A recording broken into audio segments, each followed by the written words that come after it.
Leksiyelerimizi devamlaştırıyoruz hürmetlik vatandaş. Endeki mavzumunda.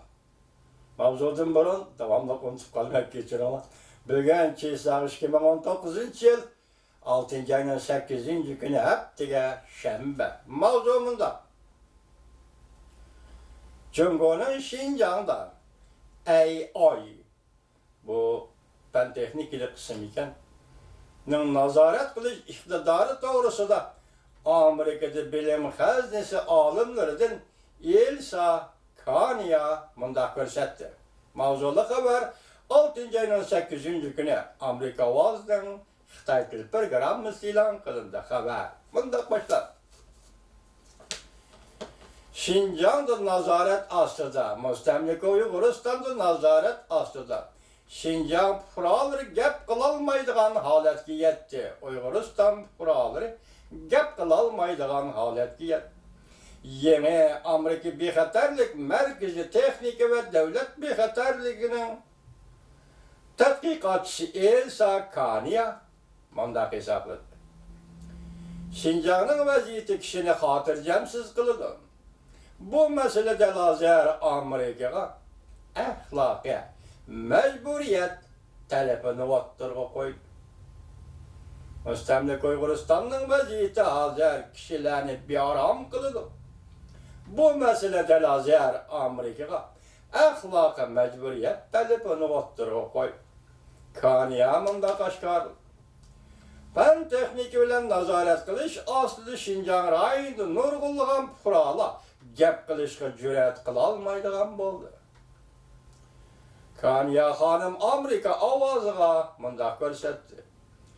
Burayından kelgelle kılat kılıp mındak dedi Şincanlıkla yani Müstemlik Uyguristanlıkla hazır gep kılalmaydıgan boldu.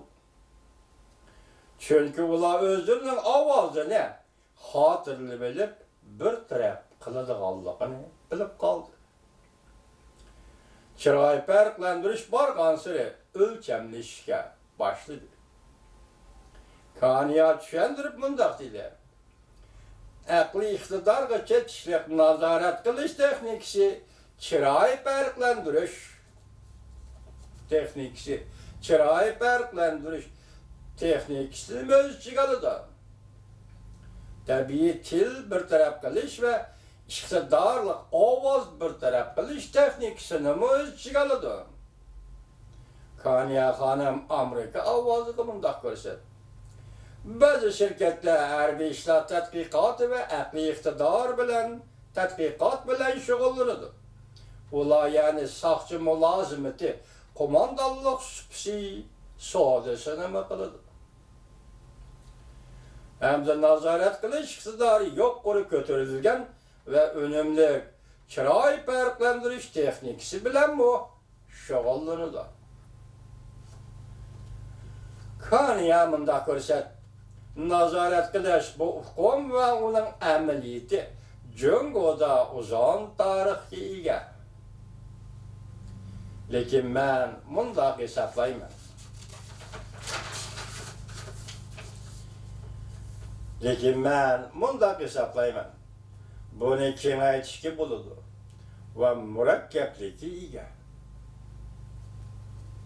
Bulup çıray farklandırış teknikisini işletkende ekran məxsus Uygurlarga qaratılıdı. Bu faaliyetin dairesi ve külümü ve meselenin ağırlığı kişilerine çonqor endişege salıdı. Çünkü bu pen texnikede lazım növbəti Cungo'da milyonluğun Uygurlarga təsir görüştübatıdır. Bu pen texnikede lazım Cungo'da milyonluğun Uygurlarga təsir görüştübatıdır. Hukuk qoğduqçılar növbəti Amerika Qoşmuş Ştatlarının Devlet Meclisi'nin Uygur kişilik hukuk siyaset kanun layihəsini maqıllışını ümit kılıvatıdır. Bu kanun Amerika Qoşmuş Ştatları hükümetinin diplomatiya sahası ve istihbaratta məxsus organ kurup Cungo dairlerinin Şincan rayını diyen Müstemlik Uyguristan'da qayta tarbiyalash lagerlik faoliyatlariga diqqat qilish talab qilingan Uyg'ur kishilik huquq siyosati qonun loyihasi.